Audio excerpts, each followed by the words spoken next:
Everyone, today we will discuss about intrinsic and extrinsic semiconductor. Firstly, we should know about the semiconductor. These are those material whose conductivity lies between metal and insulator. In case of metal, the valence band and conduction band either overlap or the conduction band is partially filled in case of sodium. When electric field applied, electron get accelerated means gain energy and move from filled part to empty part of the energy band, and these electrons behave as free electron, and some of that start moving in a direction opposite to that of electric field, and current begins to flow in the solid. Hence metal behave as good conductor. The highest energy level in the conduction band occupied by electron at absolute zero temperature is called Fermi level, and energy corresponding to Fermi level is called Fermi energy. In case of insulator, the valence band is completely filled and conduction band is completely empty. Energy gap between valence band and conduction band is very large. For example, for diamond, energy gap is 6 electron volt. Therefore, a very large amount of energy has to be supplied to the electron to move it from valence band to conduction band. When electric field is applied, electrons in the valence band do not gain sufficient energy so as to jump into conduction band. So the conduction band remain almost empty and no electron flow takes place, so that no current flow through such a solid. Hence the solid behave like an insulator. In case of semiconductor, the energy band gap between valence band and conduction band is small, is of the order of 1.1 electron volt in silicon. At absolute zero temperature, the valence band is completely filled and conduction band is totally empty. Hence they are insulator at low temperature. At room temperature, some electron in the valence band acquire sufficient thermal energy to jump over the energy gap into the conduction band. Electrons are free to move under the influence of even a small electric field because energy gap is small. In metallic conductor, the valence electrons are loosely bound to the nucleus, so they are free to move and available for conduction. But in case of semiconductor, they are tightly bound to the nucleus and their conductivity depends upon the binding force between them. The semiconductor like germanium, silicon, which have 4 electrons in the outermost orbit, form covalent bond between their atom. Their conductivity is very much affected by adding even very small traces of impurity in them. Next, intrinsic semiconductor. The member of fourth group of periodic table are pure intrinsic semiconductor like germanium 28144, silicon 284. From the diagram, each atom has 4 valence electron form covalent bond with the electron of the 4 neighboring atom, and they are not available as free electron for conduction. At 0 Kelvin, no covalent bond is broken, but a very small amount of energy is sufficient to break the covalent bond.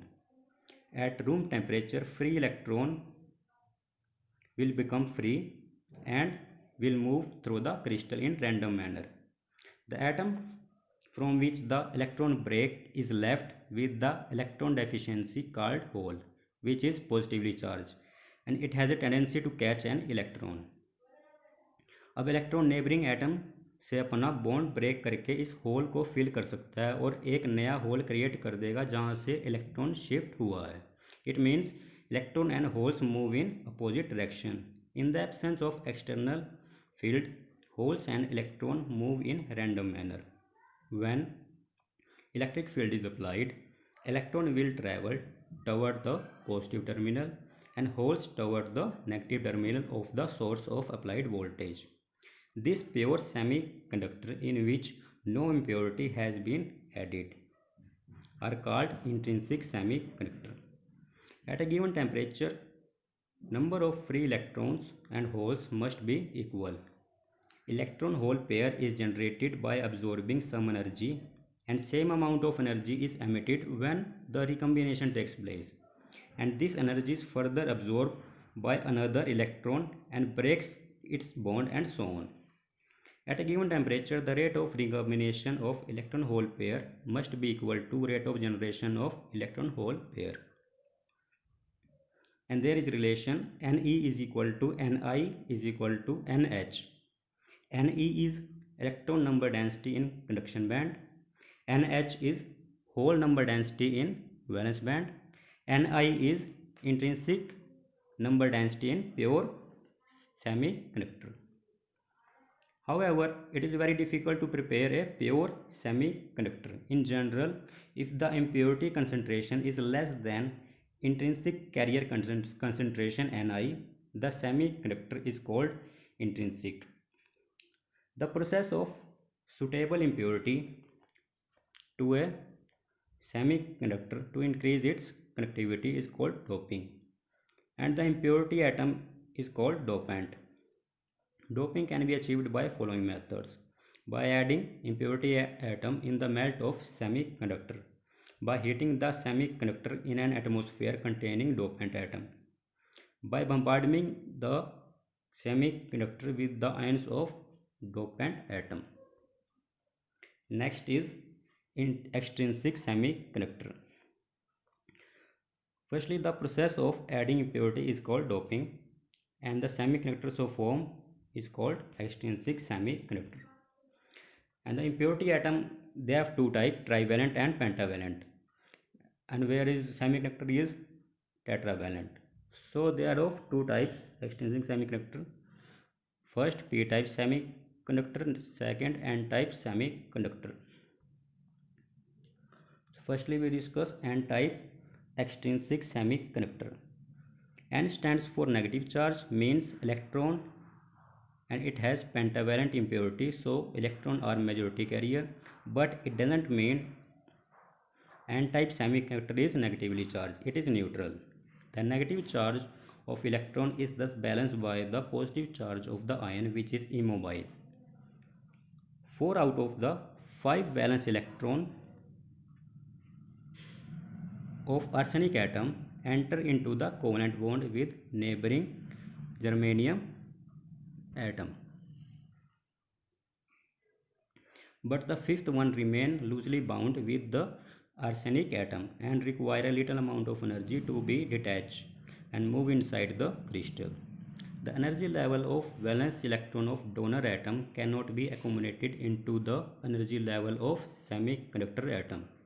Hence, they appear in the forbidden band. The binding energy of the electron at the donor level is very small.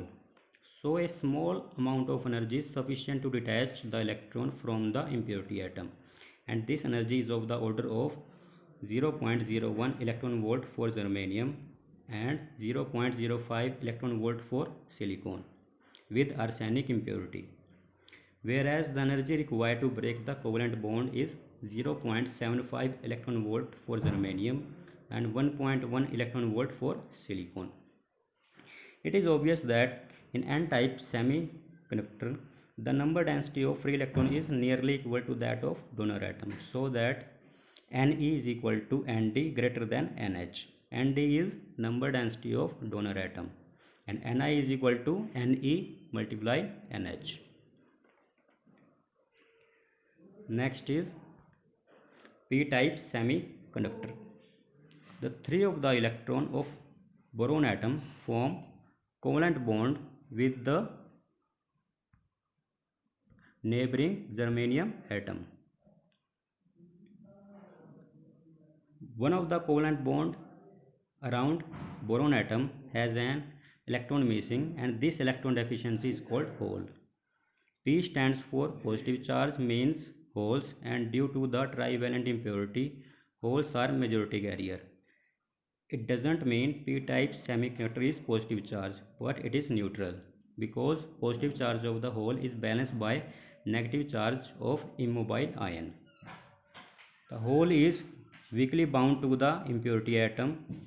The binding energy are 0.01 electron volt for germanium and 0.046 electron volt for silicon. At normal temperature, each impurity atom contributes one free hole which moves about in a random manner inside the crystal. The holes created in this way are called excess hole.